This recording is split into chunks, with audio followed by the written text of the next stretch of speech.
사무엘상 15장 17절에서 23절을 통해서 우리의 선택이라는 제목으로 말씀을 드리겠습니다. 우리의 삶의 연속은 선택의 연속이라고 볼 수 있죠.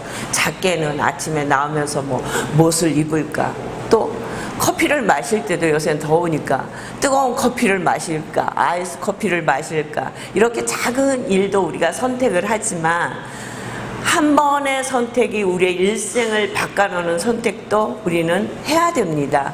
그래서 코로나19로 인해서 많은 어려움이 있습니다. 또 이럴 때 우리가 가야 되는지 말아야 되는지도 더 옛날보다 꼼꼼히 살펴야 되고 선택을 해야 됩니다. 그러니까 우리의 삶의 연속은 선택이라고 볼 수가 있습니다. 이스라엘 백성은 하나님 앞에 계속해서 요구를 합니다. 무엇을? 왕을 달라고. 우리는 하나님보다 왕을 선택하겠다고 얘기를 합니다. 왕을 선택한 그겠다고 말하는 그들에게 하나님은 그들에게 왕을 주겠다고 말씀하세요. 8장 6절에 보면 우리에게 왕을 주어 우리를 다스리게 하라. 응? 그랬더니 하나님께서 뭐라고 말씀하시냐면 너희에게 왕을 세면 너희 아들과 딸이 종이 될 것이다. 그래도 좋으냐? 그러니까 좋습니다. 그리고 그렇게 자꾸 잔소리처럼 얘기하는 사무엘의 말을 듣기를 거절합니다. 그리고 계속해서 왕을 달라고 요구하는 거예요. 여호와께서 이르시되 왕을 세우라고 8장 22절에 말씀을 하시는 거예요. 그래 좋다. 그럼 너희에게 왕을 주겠다. 너희는 왕을 세우라. 그리고 하나님께서 한 사람을 주목을 합니다. 그 사람은 베냐민 지파의 기스의 아들 사울입니다. 사울은 아버지가 암나귀를 잊어버렸어요. 그래서 그 암나귀를 찾아오라고 말씀하시니까 사흘길을 헤매면서 그 암나귀를 찾지만 찾지를 못합니다. 그래서 사무엘을 만나게 됩니다. 그리고 하나님께서 그를 왕으로 세우심을 알게 됩니다. 9장 21절에 보면 사울이 뭐라고 대답을 하냐면 나는 이스라엘 지파의 가장 작은 지파 베냐민 사람이 아니니까, 또 나의 가족은 베냐민 지파 모든 가족 중에서 가장 미약하지 않습니까? 내가 이렇게 작은 지파, 가장 작은 지파예요. 베냐민 지파는 그런 지파에, 그 지파 중에서도 가장 작은 그런 사람이라는 거예요. 그런 가족이라는 거예요. 그런 가족에서 태어난 나를 어떻게 왕으로 세우시겠다고 그렇게 말씀하십니까? 그렇게 얘기를 한 것입니다. 그럼에도 하나님은 그를 왕으로 세우십니다. 그러니까 많은 사람들이 환영도 했지만 어떤 사람들은 반대합니다. 그러니까 10장 27절에 보니까 어떤 불량배는 이르되 이 사람이 어떻게 우리를 구원하겠느냐 하고 멸시하며 예물을 바치지 아니하였으나, 멸시했다는 거예요. 왕으로 받아들일 수 없다는 거예요. 야, 어떻게 베냐민 지파에서, 그 작은 지파에서, 또 작은 가족, 이름도 없는 그 가족에서 어떻게 왕을 세울 수 있느냐. 그러니까 나는 너희를 받아들일 수가 없다고 얘기를 하는 거예요. 11장에 보니까 암몬 사람들이 야베스를 치러 올라옵니다. 암몬의 왕 나하스가 야베스를 치러 올라옵니다. 이 소식을 들은 사울은 모든 지파에게 연락을 하고 그 전쟁을 승리로 이끕니다. 그 암몬 전쟁을 승리로 이꿈으로 인해서 이스라엘 백성으로부터 왕으로 인정을 받습니다. 그리고 왕의 즉위식을 하는 것입니다. 확실히 신정시대가 끝나고 왕정시대가 시작되는 것입니다. 하나님이 다스렸던 그 신정시대가 끝나고 왕정시대를 여는 것을 우리는 볼 수 있습니다. 아주 멋진 모습으로 왕정시대는 시작을 합니다. 그렇잖아요. 전쟁에서 승리하고 막 모든 백성이 최고로 기쁨이 넘치고 감격하고 있을 때 왕의 즉위식을 하고 왕을 세우고, 그리고 우리에게도 이제 왕이 생겼다고, 어떠한 고통도 우리가 참아낼 수 있다고, 왕만 있으면 우리 딸이 그 밑에 가서 일을 해도 되고 우리 아들이 그 밑에서 종이 돼도 좋다라고 이야기를 합니다. 그럴 때 또 블레셋이 전쟁을 하려고 나옵니다. 13장으로 한번 넘어가겠습니다. 13장 5절 보세요. 13장 5절.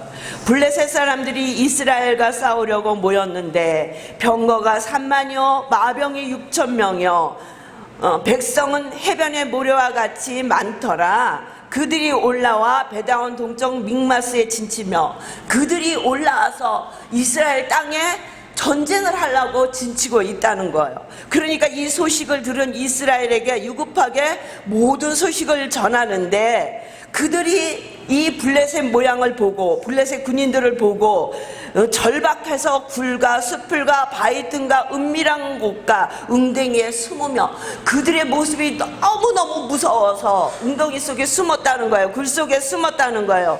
숲을 속에 숨었다는 거예요. 바위 틈 가운데 숨었다는 거예요. 그리고 어떤 사람들은 떨었더라. 많은 이스라엘 사람이 블레셋의 모습을 보고, 어떤 모습이요? 병거가 3만여 마병이 6천 명이요 백성이 해변에 모래와 같이 많았더라. 이들의 병거의 모습을 보고, 이들의 군인들의 모습을 보고, 이들의 백성의 모습을 보고 이스라엘 백성은 숨고 떨었다는 거예요. 얼마나 기가 막혔겠어요. 그들을 보면서 너무 무서웠을 거예요. 그러니까 숨었죠. 바위 속에서도 숨고 굴 속에도 숨고 숲을 사이에도 숨고, 숨을 것만 있으면 이스라엘 백성이 가서 다 숨어버리는 거예요. 그리고 그 속에서 떨었더라. 그런데 블레셋과 전쟁을 하고 백성들의 마음은 이렇게 정말 초조해 있는 거예요.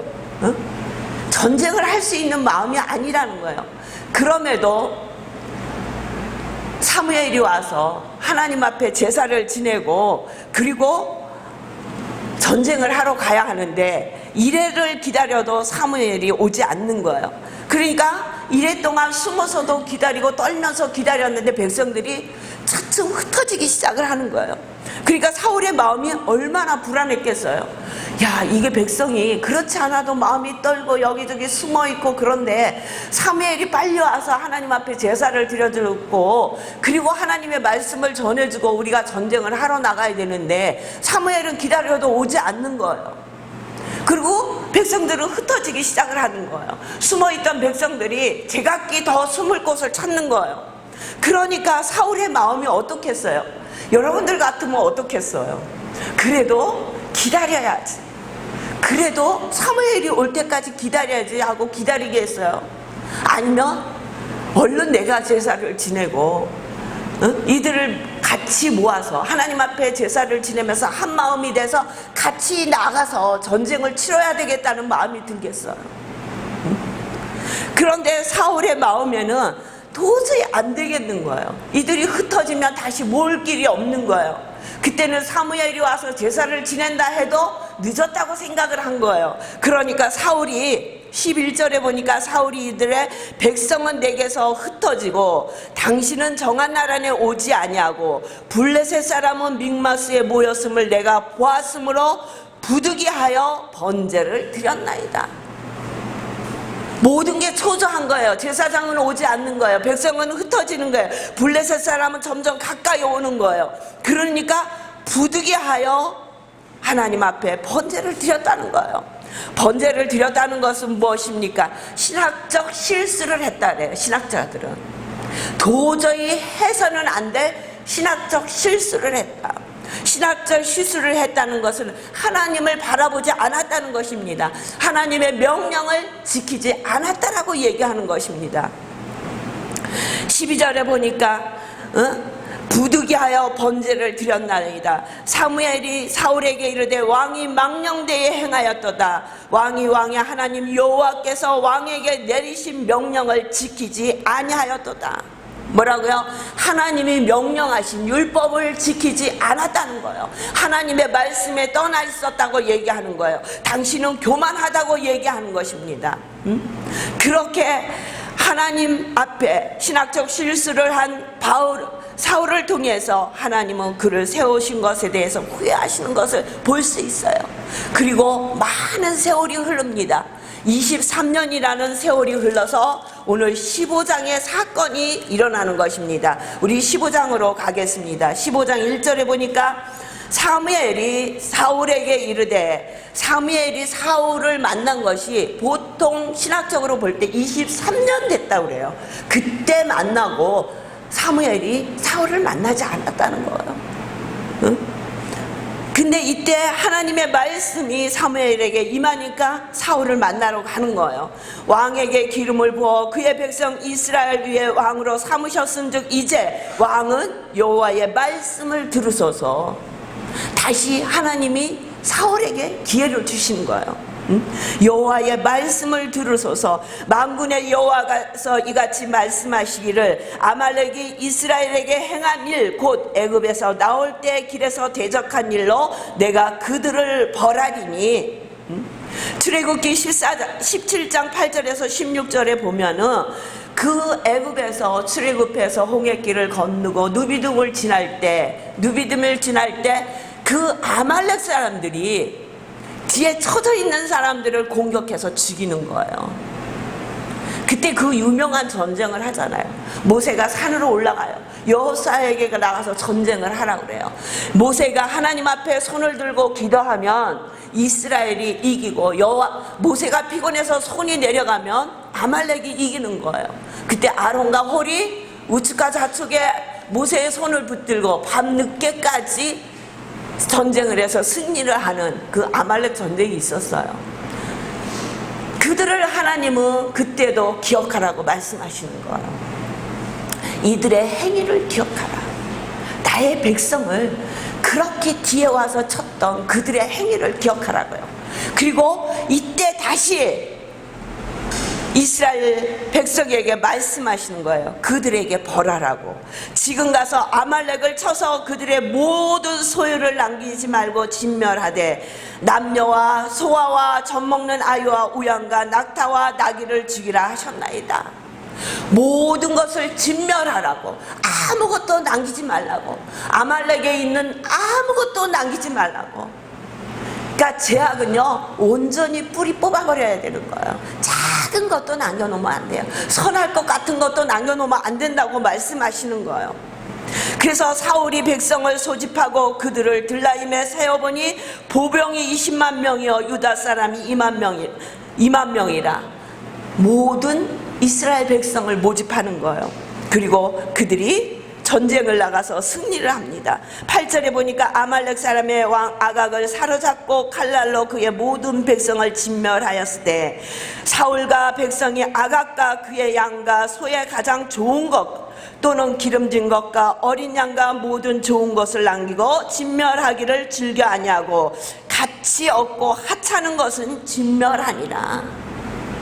아말렉과 전쟁에서 하나님의 함께 하심으로 이들이 승리를 했어요. 그리고 많은 것들을 진멸했어요. 그러나 이들이 남기고 싶은 것이 있었다는 거예요. 그것은 왕이에요. 왕과 좋은 것들을 남겼다는 거예요. 하나님은 뭐라 그랬어요?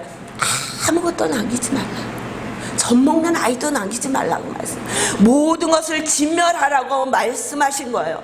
그랬더니 하나님께서 그들의 남김을 보고 사무엘에게 뭐라고 말씀하시냐면 11절에 보니까 내가 사울을 왕으로 세운 것을 후회하노니 그가 돌이켜서 나를 따르지 아니하며 내 명령을 행하지 아니하였음이니라. 하나님이 후회하신다는 거예요. 응? 하나님이 후회하신다는 것은 하나님이 후회하셨다는 거 아니라 애석하게 생각하셨다. 측은하게 여기셨다. 그렇게 할 수밖에 없는 것을 애석하게 생각하셨다는 거예요. 안타깝게 생각하셨다는 거예요. 그러면서 오늘 말씀하시는 거예요. 사무엘이 이르되 왕이 스스로 작게 여길 그때에 이스라엘 지파의 머리가 되지 않았습니까? 나는 이스라엘 중에 가장 작은 베냐민 지파, 그 지파 중에서도 가장 작은 가정 기스의 아들입니다. 이런 내가 어떻게 왕이 될 수 있습니까? 이렇게 작게 여길 때에 하나님께서 그들의 머리가 되게 하셨다는 거예요. 또 여호와께서 왕을 길로 보내시며 이르시기를 가서 진 아말렉 사람을 진멸하되 다 없어지기까지 치라 하셨거늘 어찌하여 왕이 여호와의 목소리를 청정하지 아니하고 탈취하기에만 급하여 여호와께서 악하게 여기시는 일을 행하셨나이까. 보고 선택할 수 있는 기회를 줬는데 하나님의 말씀을 선택한 것이 아니라 물질에 대한 욕심을 선택한 것이에요. 하나님의 말씀을 버렸다는 거예요. 하나님의 목소리를 청종하고 악하게 여기는 일을 행하였다는 것은 하나님의 말씀을 선택하지 않았다는 것입니다. 우리도 세상 살면서 많은 일을 선택해야 되잖아요. 하나님의 말씀을 선택하며 손해가 날 때가 많이 있어요. 괴로울 때가 있어요. 힘들 때가 있어요. 눈에 보이는 게 너무 좋은 거예요. 그러니까 우리도 모르게 그를 선택하는 거예요. 좋은 양과 소를 선택하는 거예요. 기름진 것을 선택하는 거예요. 악을 선택하는 거예요. 그것만 가지면 모든 것이 행복할 것 같은 거예요. 그래서 그거를 선택하는 거예요. 사울이 그랬다는 거예요. 사울은 하나님을 두려워하지 않았어요. 하나님의 말씀을 지키지 않았습니다. 뭐라고요? 백성을 두려워함으로 백성이 원하는 대로 행하였다는 거예요. 21절에 보니까 다만 백성이 그 마땅히 멸할 것 중에 가장 좋은 것으로 길갈에서 당신의 하나님 여호와께 제사하려고 양과 소를 끌어왔나이다. 변명하는 거예요. 왜 양과 소를 남겼는지 압니까? 우리의 백성들이 하나님 앞에 제사하려고, 하나님 앞에 제사 드리려고, 우리가 잘 먹고 잘 살려고 그거를 선택한 것이 아니라고 이야기하고 있는 거예요. 왜? 하나님 앞에 가장 좋은 것을 드리려고, 하나님 앞에 너무너무 좋아 보이는 것으로 예배 드리려고. 우리도 그러잖아요. 더 많은 것을 헌금하려고 하나님의 말씀을 저버릴 수 있다는 거예요. 더 많은 것을 하나님 앞에 드리려고 하나님의 말씀을 저버리고 내 뜻대로 선택할 때가 있다는 거예요. 그래서 우리가 가장 잘 알고 있는 22절, 우리 22절 함께 봉독하겠습니다. 시작. 사무엘이 이르되 여호와께서 번제와 다른 제사를 그의 목소리를 청정하는 것을 좋아하신 같이 좋아하시겠나이까. 순종이 제사보다 낫고 듣는 것이 수양의 기름보다 나으니. 아멘. 순종이 제사보다 낫다는 거예요. 하나님의 말씀을 듣는 것이 아무리 좋은 제물을 드리는 것보다 낫다라고 말씀하고 있는 거예요. 하나님의 말씀을 듣는 것, 그것이 가장 귀하고 복된 삶이라고 말씀하시는 거예요. 오늘도 저와 여러분에게 선택할 수 있는 선택의 권리를 주셨어요. 그렇죠? 선택에는 뭐가 따르는지 아십니까? 책임이 따라요. 어떤 것을 선택했으면 그 선택한 거에 대한 책임이 따른다는 거예요. 이들이 악을 죽이지 않고 가장 좋은 소와 염소를 선택함에 있어서 이들은 하나님 앞에 버림을 받습니다. 사울왕뿐만이 아니라 이스라엘 백성이요. 이스라엘 백성이 불순종하는 것을 가지고 하나님이 어떻게 보시는지, 불순종의 죄를 어떻게 보시는지 우리 23절 보시겠습니다. 우리 23절 한번 봉독합니다. 시작. 이는 거역하는 것은 점치는 죄와 같고 완고한 것은 사신 우상에게 절하는 죄와 같음이라. 왕이 여호와의 말씀을 버렸으므로 여호와께서도 왕을 버려 왕이 되지게 못하게 하셨나이다 하니. 뭐라고요? 불순종하는 것은 점치는 죄와 같고 우상에게 절하는 것과 같고 하나님의 말씀을 버렸다고 얘기하는 거예요. 불순종은요, 하나님 앞에 하나님의 말씀을 버렸어요. 여호와를 버렸다는 거예요. 불순종을 선택한 그 순간에 그들은 점치는 죄, 우상 숭배하는 모든 죄를 진 것과 똑같다고 말씀하시는 거예요. 왜 그랬어요? 왜 그랬어요? 사울이 하나님의 말씀을 몰라서 그랬어요? 아니요. 24절에 보니까 사울이 사무엘에게 이르되 내가 범죄한나이다. 내가 여호와의 명령과 당신의 말씀을 어긴 것은 내가 백성을 두려워하여 그들의 말을 청종하였음이니라. 하나님은 보이지 않아요. 하나님은 우리 눈에 보이지 않아요. 백성은 바로 앞에 있는 거예요. 내가 그들을 두려워하여 하나님의 말씀을 버렸다고, 청종하지 아니하였다고 얘기하는 것입니다. 명예, 물질, 욕심 때문에 어쩔 수 없는 선택을 했었던 거예요. 하나님을 두려워해야 되는데 하나님을 두려워하지 않았어요. 저희도 그러잖아요. 우리의 삶 속에도 이런 일이 많이 일어나고 있지 않습니까? 하나님은 보이지 않으니까 두렵지 않아요. 그러니까 아무 말이나 하는 거예요. 아무 행동이나 하는 거예요. 아무도 보고 있지 않을 때 나의 모습과 누군가가 나를 보고 있다고 생각할 때, 나와 함께하고 있을 때 나의 모습이 똑같습니까? 나의 생각이 같습니까? 근데 하나님은 언제나 우리의 중심을 보신다고 했어요. 언제 어느 때나 우리와 함께 하신다고 말씀하신다는 거예요. 그러니까 늘 우리의 삶 속에 의식하고 인식하고 하나님의 함께 하심을 믿고 살아야 된다는 것입니다. 하나님의 마음을 아프게 하는 선택을 하며 아픈 것에서 끝나는 것이 아니라 하나님께서 보다 후회하신다. 왕을 세우면 후회하셨다. 그리고 왕권을 사울에서 다윗의 집안으로 옮기시는 것을 우리는 사무엘상을 통해서 볼 수 있습니다.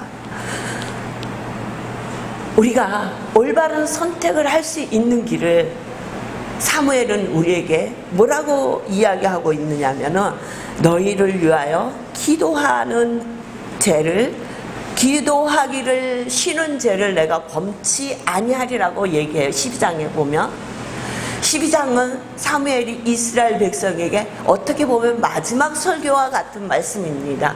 그 말씀을 할 때 너희를 위하여 기도를 쉬는 죄를 내가 범치 아니하리라고 말씀하고 있어요. 우리가 언제나 하나님 뜻에 합당한 선택을 할 수 있는 길은 이 말씀을 통해서 볼 때 기도할 때라는 거예요. 기도하지 않으면 우리의 보이는 많은 것들로 인해서 우리가 하나님의 말씀을 거역할 수 있다는 거예요. 하나님의 말씀을 청종하지 않을 수밖에 없는 상황을 선택할 수밖에 없다는 거예요. 저와 여러분이 하나님 뜻대로 사시길 원하신다면 늘 하나님의 말씀을 가까이 하시고 깨어 기도하시는 여러분의 삶이 되시길 주의 이름으로 축원합니다. 사무엘과 같이 기도하기를 쉬는 죄를 여호와 앞에 결단코 범하지 않는 저와 여러분이 되시기를 주의 이름으로 축원합니다. 기도하겠습니다.